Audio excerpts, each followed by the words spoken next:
Con il giocatore Lossi Fabio del Forte dei Marmi analizziamo questa partita, una partita che nel primo tempo diceva il Forte dei Marmi 2, Castiglione 0. Poi c'è stata la reazione da parte della squadra di casa che ha vinto per 3-2.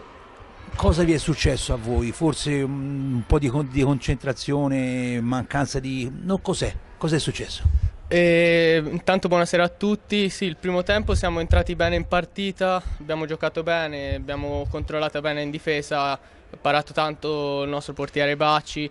Il primo tempo eravamo sopra 2-0, infatti andava anche bene. Il secondo siamo entrati un po' spenti, i primi 10-15 minuti, e si è visto appunto le conseguenze sul due pari e poi il 3-2 che non siamo riusciti poi a recuperare.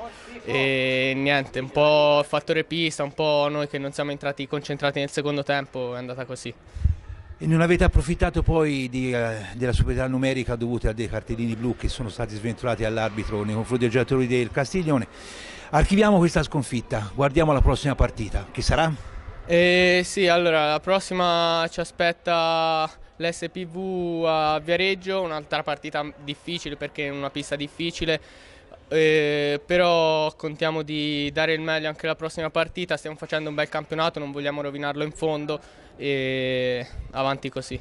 Anche perché si tratta di un derby e il derby sa che è molto sentito soprattutto a quelle parti. Sì, tra di noi è sentito tanto, poi abbiamo l'allenatore un ex, quindi lo sente ancora di più. Benissimo, grazie.